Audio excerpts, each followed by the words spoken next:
Hello and welcome to the Heal Deal podcast. I'm your host, Dr. Leona Allen, and I'm here to help you achieve more freedom in your health and your life. Now, I'm excited to share this episode. The information I'm going to share is extremely important because there are many reasons why you may be struggling with any of your health goals, your weight loss goals, or you just want to improve your lifestyle. The problem that I see a lot is that many people have a hard time being consistent. They try to eat less, exercise more, reduce their sugar intake, reduce their intake of processed foods. They decide to go vegan or plant-based. There are many things that people attempt to do in order to get well. And they follow the latest program. They're going on Google and try to find what works for them. And everybody does that. But what you got to understand is a lot of the programs that we see out there focus on the stuff. They focus on the diet. They focus on the exercise. A lot of them don't teach you how to keep the weight off.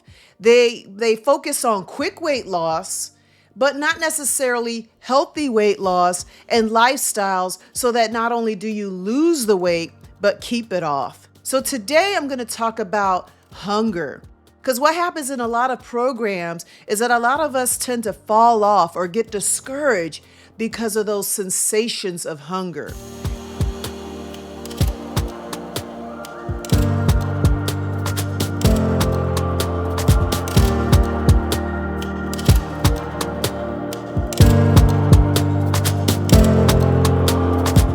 Now, before I get into that, I want you to start asking yourself, what does hunger feel like to you? How do you define hunger?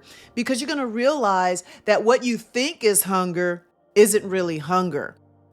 So what we need to understand is the core principles of what it takes for the body to heal, what it takes for the body to function.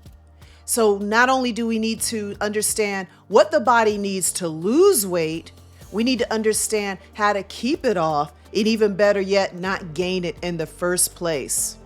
Because we're living in a place now where we have lost touch with our senses.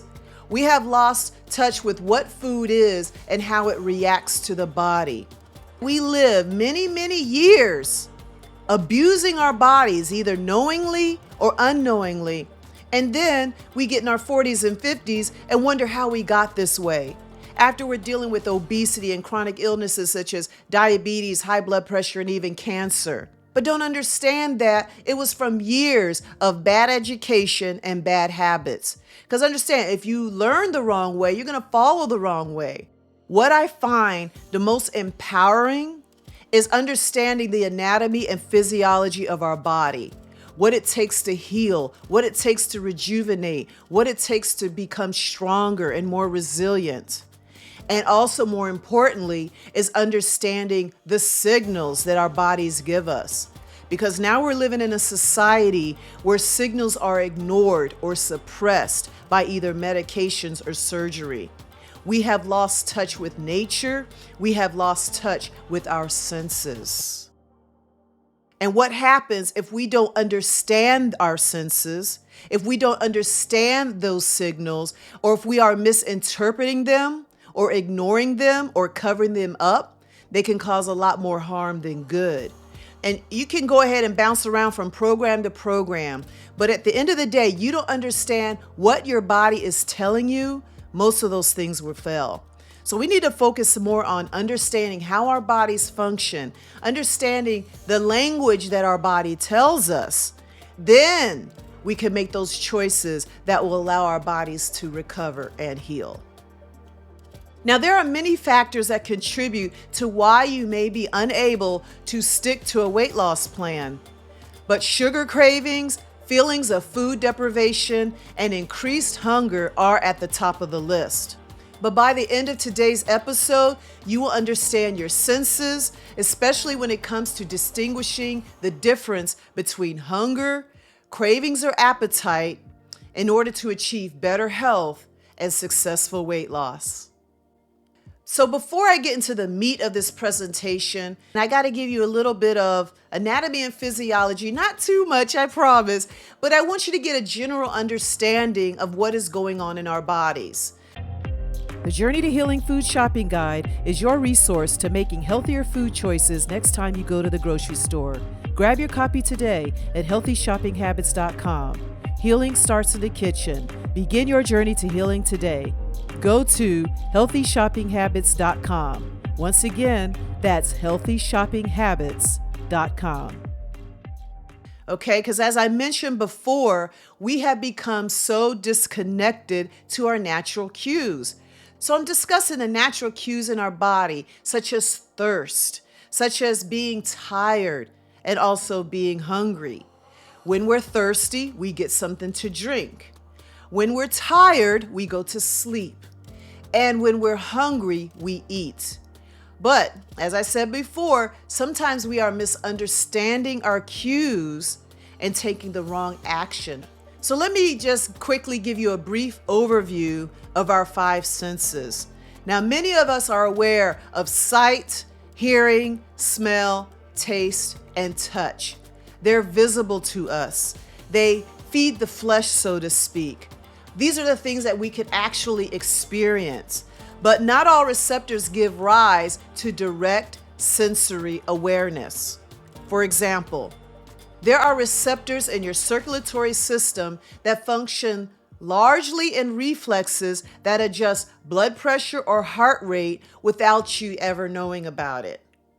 So just understand, in our circulatory system, in our immune system, our digestive system, there are so many things going on that we may not be aware of, but we tend to make decisions based on what we actually see, hear, smell, taste, and touch.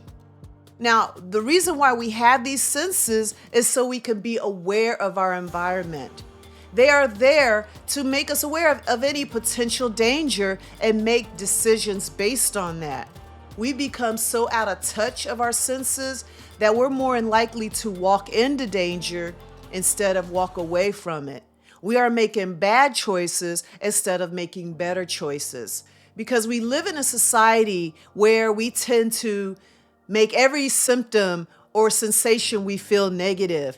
But not all bad symptoms are considered negative. A lot of these are signs that we are in danger, and they are warnings for us to move accordingly and to get out of danger. But instead of taking that action to move out of danger, we end up suppressing it until we get to that feeling of pleasure. So we got to understand that not all sensations are bad. For example, a dog barks. Yes, it can be loud, it can be annoying, but usually when a dog barks, it's because of a sign of danger. There is someone at the door that the dog doesn't know.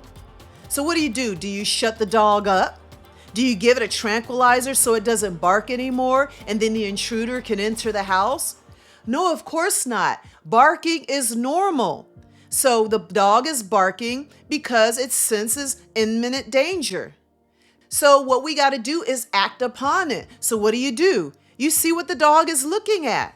So if it is a stranger, you act accordingly. But it may be somebody that you know, but the dog doesn't know. But what the dog is doing is alarming you that someone is approaching your door. If we think we're tired, we'll take caffeine to make us wake up. But what that fatigue is doing is telling your body to rest. But what do? We ignore that signal. So these are some simple examples so that you can understand what our bodies are telling us. Let me give you one more. Pain. You might think pain is bad for us. We need to get out of pain. Yes, it is uncomfortable. But again, pain is a signal that something is wrong in the body. So if you're touching a hot skillet, the pain that you feel will tell your hand to pull away immediately. If there's chronic pain, there's also a reason for that. But what are we doing? We take painkillers, but we don't address what is causing it. So in the meantime, we're dealing with whatever it is causing that pain and discomfort, allowing the body to continue damage. You're just not sensing it anymore because you've turned that sensation off. So I'm saying this so you can get an understanding that not all symptoms are bad. We need to use symptoms as a warning that something is going on, but also know that there are also symptoms and signals that we are not aware of. But if you continue to understand the physiology and continue to feed your body what it needs, more than likely the body will operate the way it's designed, because the body needs nutrients to operate. But what we're doing is loading our bodies with all these toxins that actually cause stress to the body and not actually heal the body. So a lot of us are dealing with health issues and being overweight because of poor body function and the inability to listen to your signals. Let me share some basic features of our sensory structures. The photoreceptors are sensitive to light changes. Another example are mechanical receptors, and these receptors are sensitive to mechanical stimuli and postural changes such as bending or falling. So that's why when we're about to fall, our body will actually react and catch itself to prevent you from falling. You don't even have to think about it, but your body will attempt to save itself, and those are the mechanoreceptors. The thermoreceptors are sensitive to temperature changes. This is why automatically when you are cold, you start to shiver. That's the body's attempt to heat itself. If you're hot, your body will sweat. This is also done automatically. So the chemoreceptors are for chemicals in the environment, and this includes our taste and smell receptors. And finally, we have our nociceptors for pain. These are designed to get your body out of danger when you feel a pain reflex. So we got to know that these receptors are there for a purpose. It's these receptors that are used to help us gain information about our environment, including food. Another point I want to make about this is that the food manufacturers are well aware of this. And they have scientists who specialize in the senses and use this knowledge to make their foods highly irresistible and addictive. So think about the foods that we crave. It smells a certain way. It has a very highly attractive visual appeal. It has a certain texture that you love, the crunch or the mouthfeel. They'll even use certain sounds like the frying or the popping. So they use these 5 senses to make you buy their products.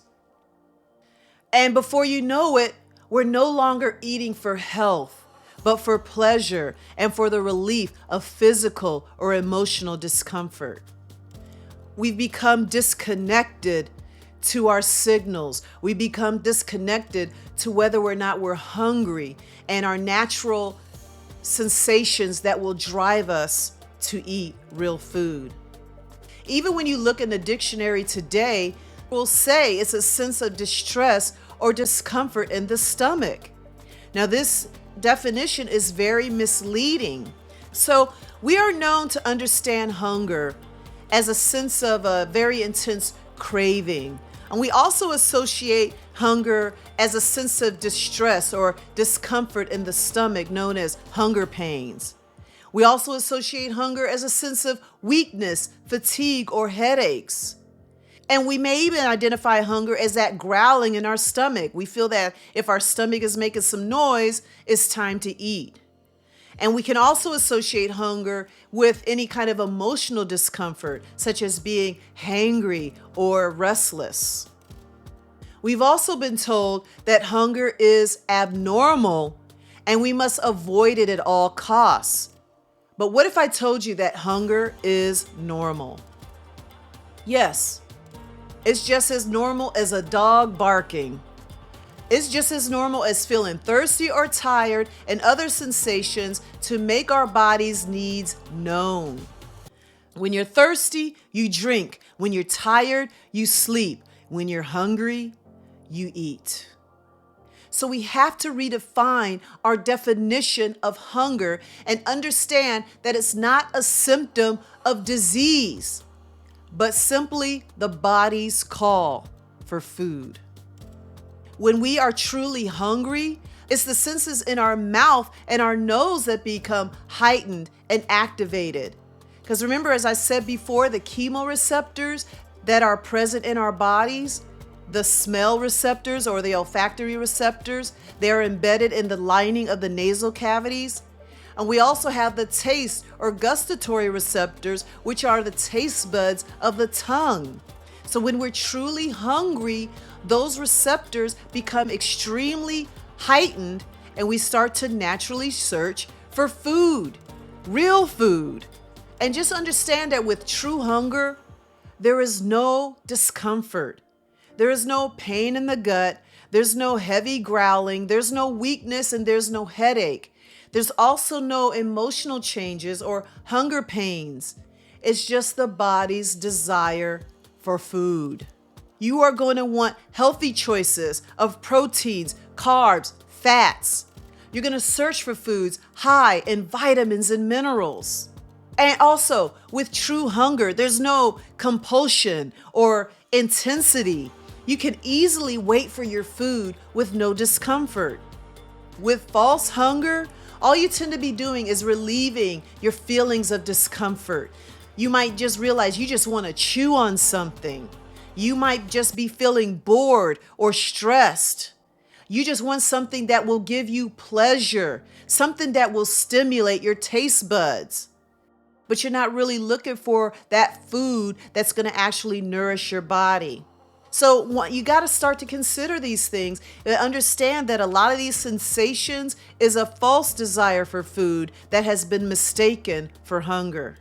Most people don't even know when they're hungry because we eat constantly in this country. From a young age, we've been told to eat 3 meals a day and snacks in between.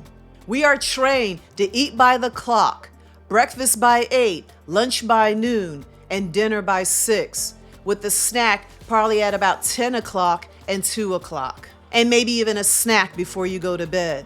We eat as a routine. We eat as a social activity. We eat for comfort. We eat when we're bored. We eat when we're truly not hungry. So because of this constant eating that we're doing, a lot of us don't even know what it feels like to be hungry. And basically, if you're not hungry, you shouldn't be eating. In other words, only eat when you are experiencing true hunger and your body is demanding food. Let me give you another example. We tend to force ourselves to eat when we're sick because we've been told that we need to eat to keep up our strength. But the reality is, when we're sick, we have no appetite. That is a signal. Loss of appetite is a signal telling your body not to eat right now. The loss of appetite is present when we don't feel well because the body is diverting all its energy to its healing. It requires energy to digest. That's why when we eat anyway, we end up not being able to hold it down. We end up vomiting and we think something is wrong. No, the body is rejecting it because it's telling you not to eat right now. I'm trying to heal you. And now you're wasting even more energy to expel this food. So when your body has a loss of appetite, that is your body saying, I'm signaling you to not eat so I can have the energy to heal your body. So that's why I'm telling you to understand the signs of what our body is telling us so we can stop ignoring this signal and forcing our bodies to eat when our body is telling us not to.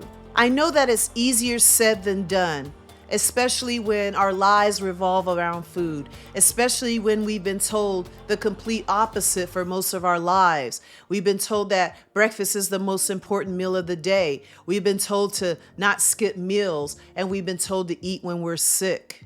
And despite all of this, a lot of us feel that we're hungry all the time and feel like that we need to eat every couple of hours. So you may have had something to eat at 8, and by 10 o'clock, you feel like you're hungry again. So if that sounds like you and you think you're hungry all the time, just know that this isn't normal.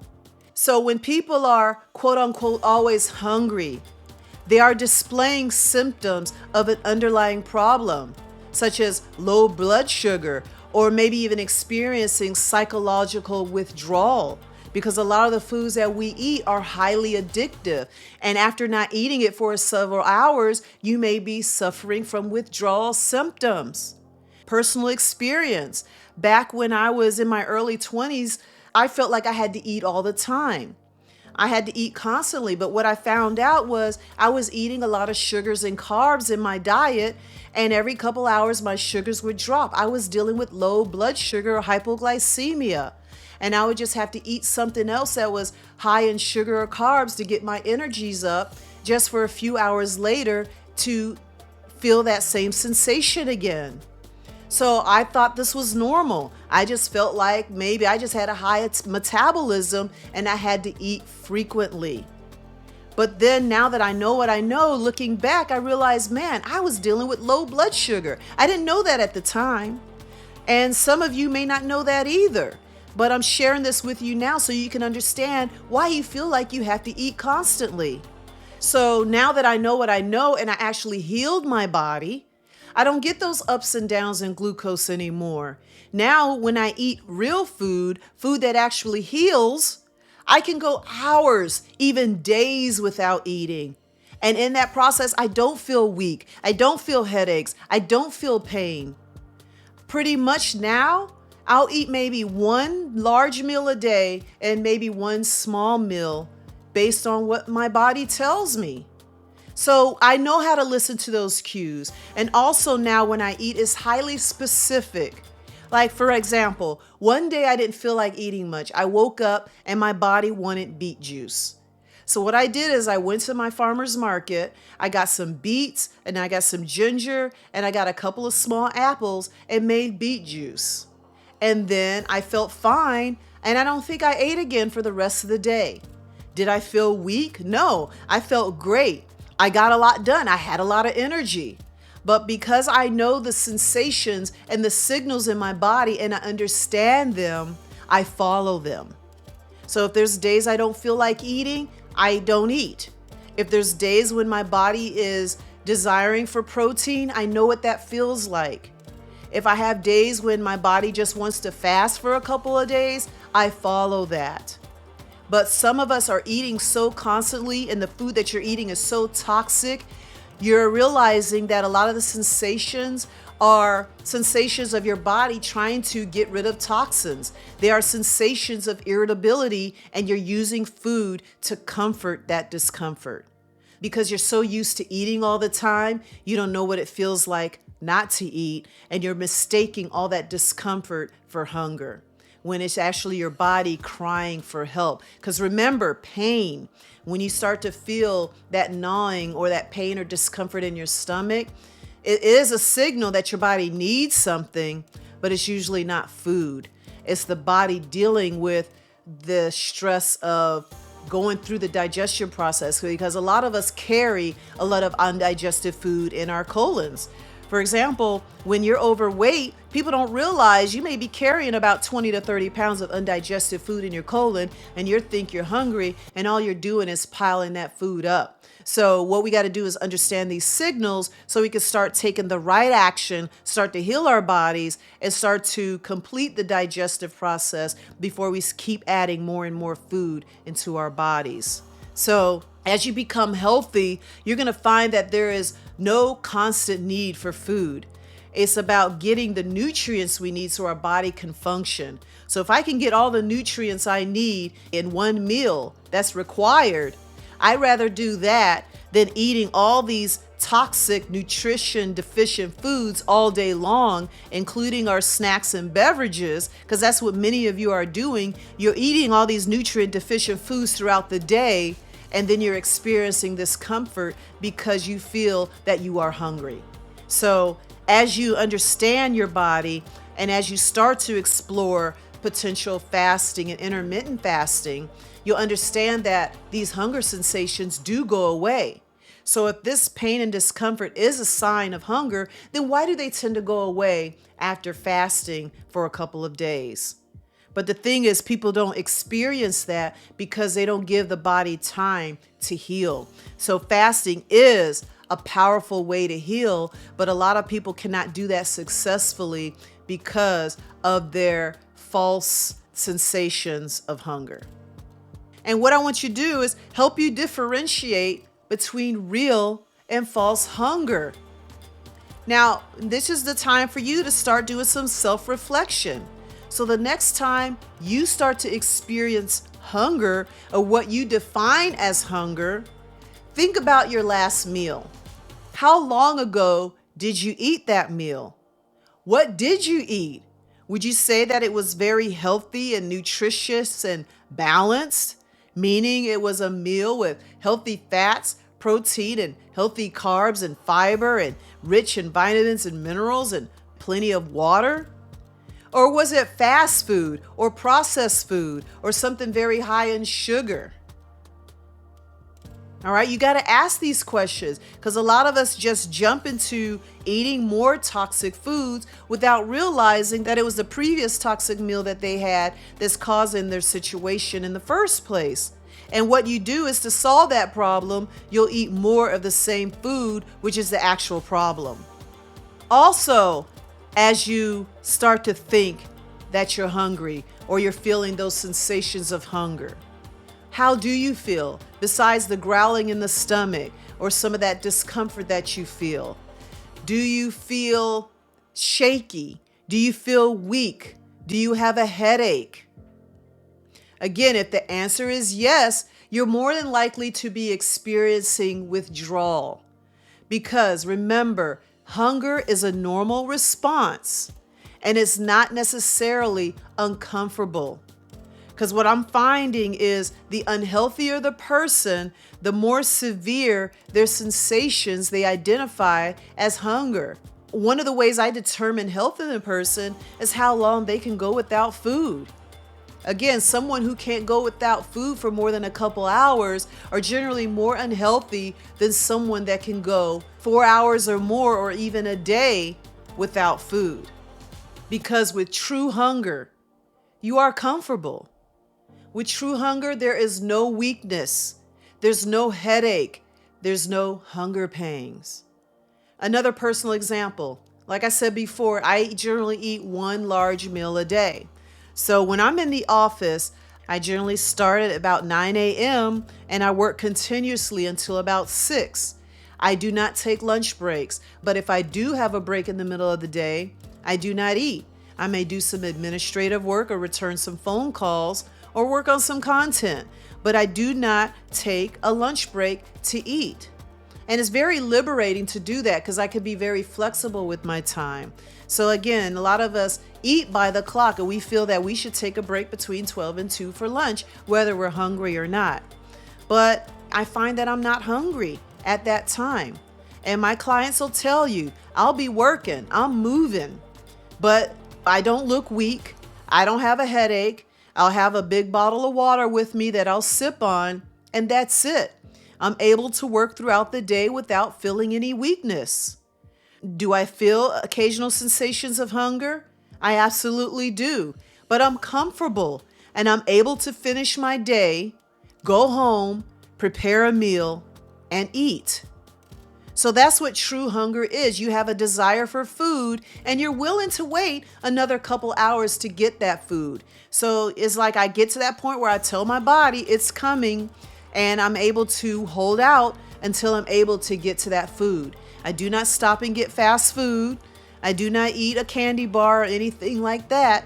But what I do is realize that my body has a desire for food, and I address that situation when I can. Okay? So this is what I want you to understand, is that true hunger is not uncomfortable. So as you become healthy, you'll start to realize that. Again, if you eat constantly, you don't know what hunger feels like.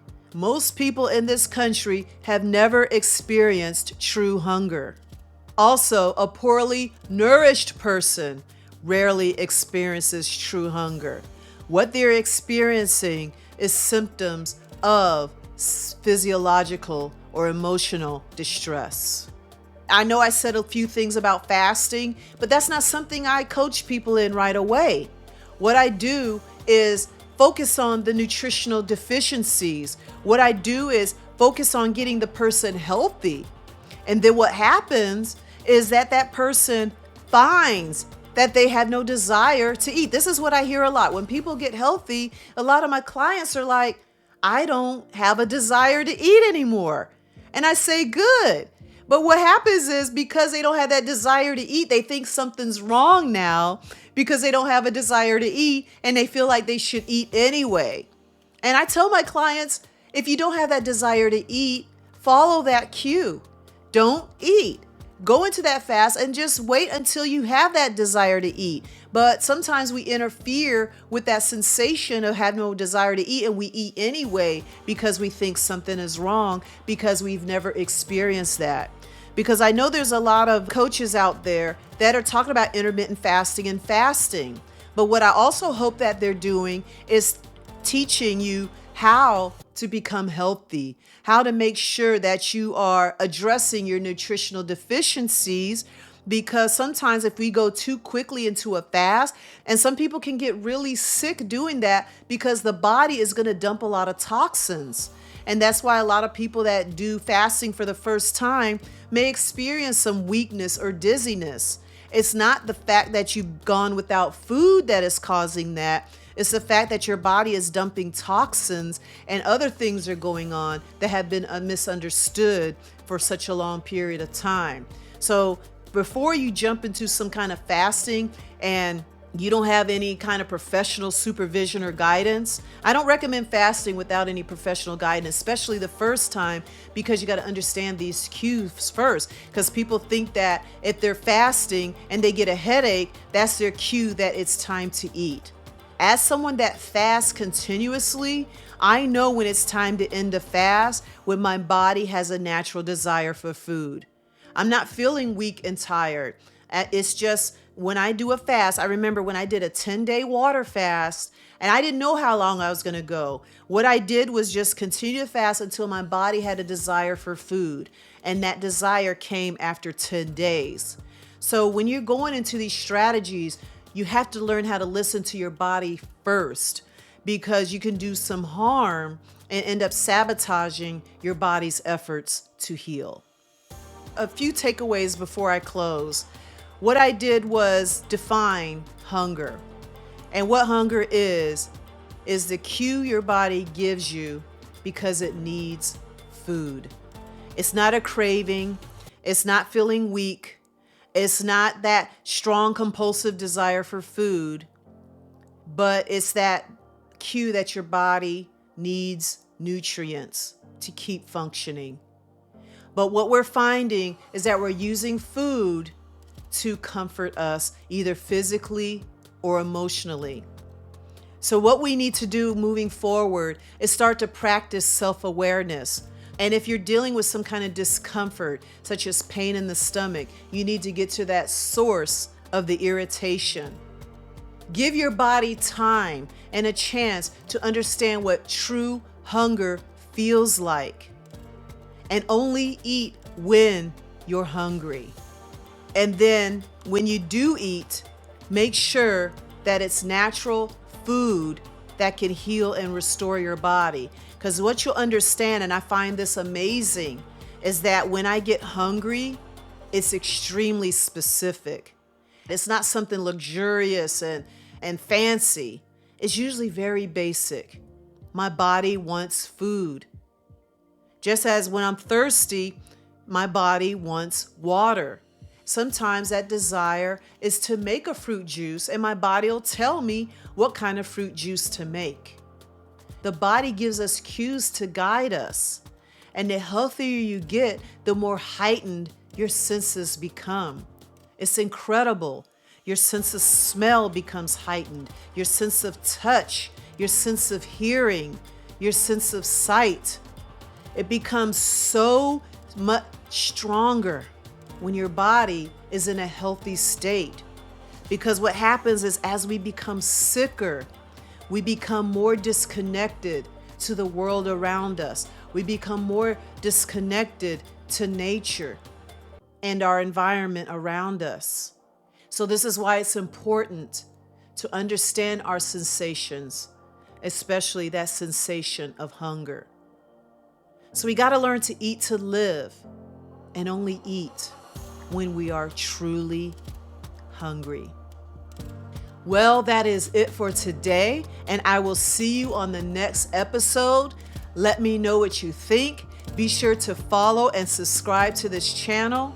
And until next time, go out there and achieve more freedom in your health and your life. Take care. Thank you for listening to today's episode. If you enjoyed the show, seal the deal to heal by leaving a review, subscribing to the podcast, and sharing with a friend. Thanks again, and we'll continue the journey next week.